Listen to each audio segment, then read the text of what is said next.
Assalamualaikum warahmatullahi wabarakatuh. Halo ayah bunda dan anak-anakku yang soleh dan soleha. Bagaimana kabarnya hari ini?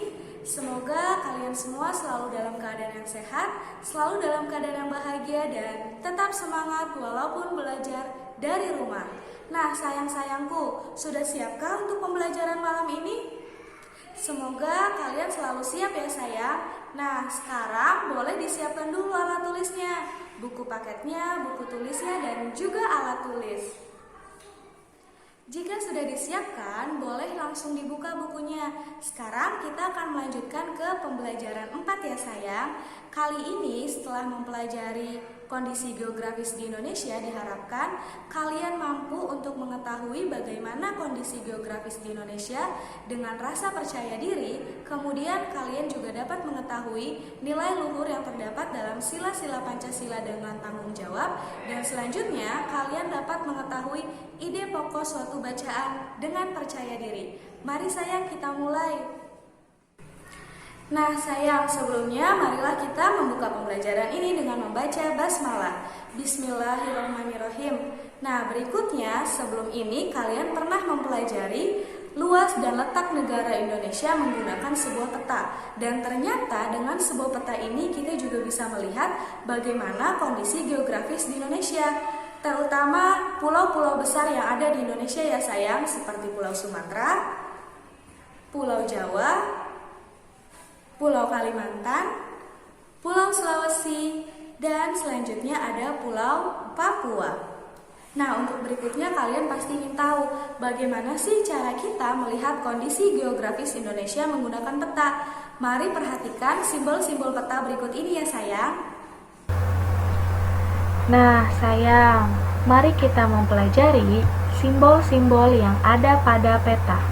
Ini dapat mempermudah kalian untuk melihat kondisi geografis yang ada di peta Indonesia. Yang pertama, coba kalian lihat simbol-simbol peta berikut ini. Ada berbagai macam simbol.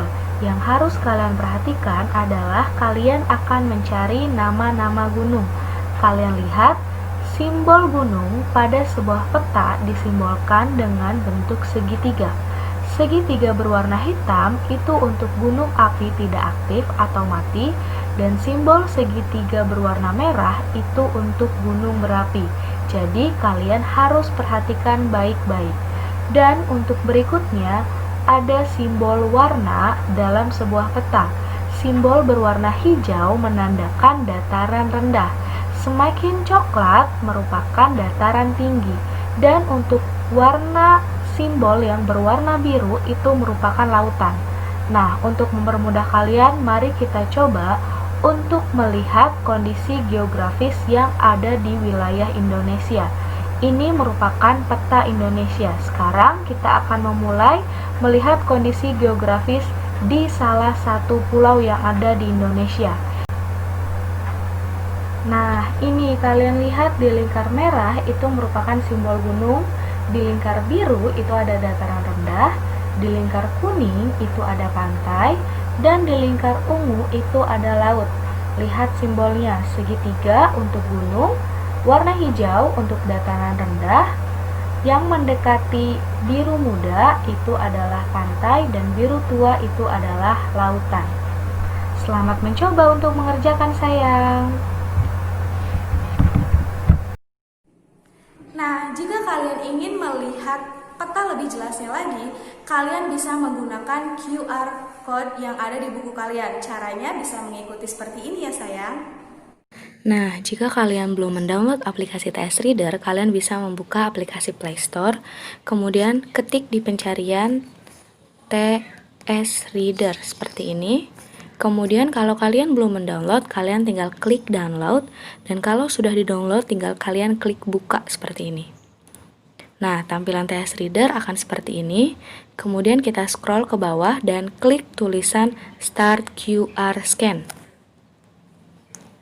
Kemudian kita siapkan buku tematik yang akan kita gunakan.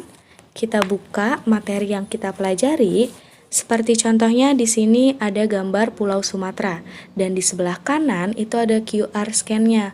Kita bisa langsung scan memindahkan tempat scan ini ke sebelah kanan, seperti ini. Nah, ini sudah bisa langsung di-scan. Kemudian kita klik ya buka konten, dan selanjutnya gambar yang akan kita pilih langsung di-download, dan sudah selesai di-download.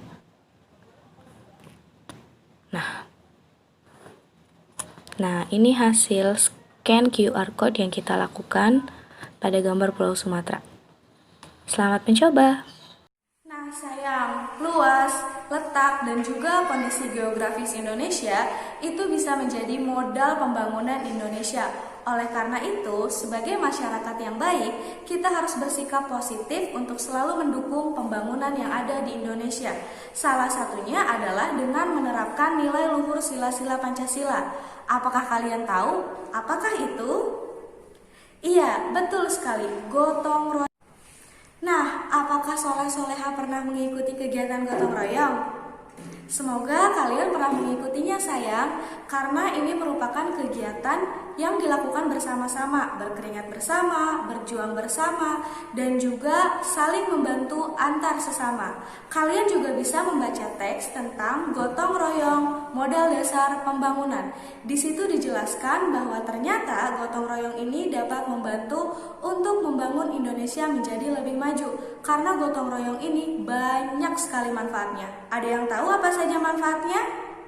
Iya, betul sekali. Yang pertama, manfaat gotong royong membuat pekerjaan cepat selesai. Kemudian ada yang tahu apa lagi? Iya, benar sekali. Pekerjaan terasa lebih ringan karena mengerjakannya tidak sendiri, bersama-sama dengan yang lain. Yang ketiga, gotong royong itu dapat memupuk rasa persatuan dan kesatuan. Karena dilakukan bersama-sama, jadi kita akan selalu bersatu, tidak ada perselisihan di antara kita. Yang berikutnya, gotong royong ini menghemat biaya karena kembali lagi dilakukannya tidak sendiri tapi bersama dengan yang lain. Kemudian gotong royong ini juga menumbuhkan rasa sosial. Jadi kita bisa bersosialisasi dengan tetangga kita, dengan teman kita, dan dengan saudara-saudara di lingkungan rumah kita. Selanjutnya, gotong royong ini juga menumbuhkan rasa percaya diri dan ada juga menumbuhkan semangat bekerja.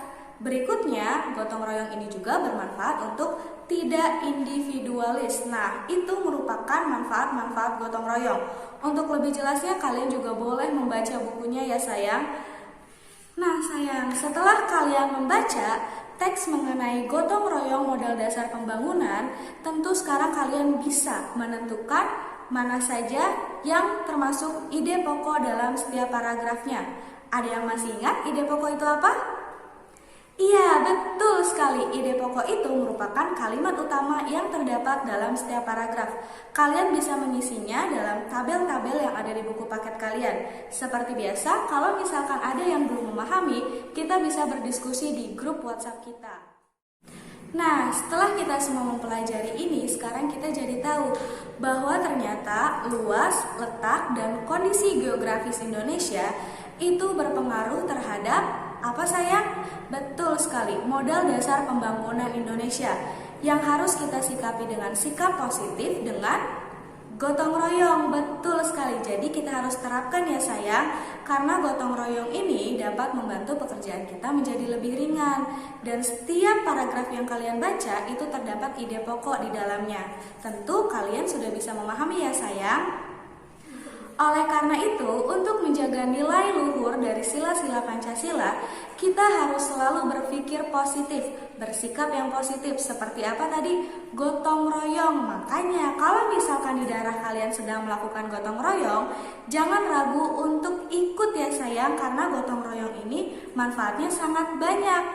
Jadi kalian bisa bersosialisasi dan juga membantu orang lain. Nah, mungkin itu saja pembelajaran hari ini. Besok kalian siapkan lagi bukunya untuk mempelajari ciri hewan vertebrata dan avertebrata. Juga kalian akan mempelajari tentang ide pokok kembali dan gambar ilustrasi. Jadi, boleh dibaca dulu bukunya untuk persiapan besok belajar sayang. Mungkin itu saja pembelajaran hari ini. Semoga bermanfaat. Sampai bertemu dalam video pembelajaran berikutnya. Wassalamualaikum warahmatullahi wabarakatuh.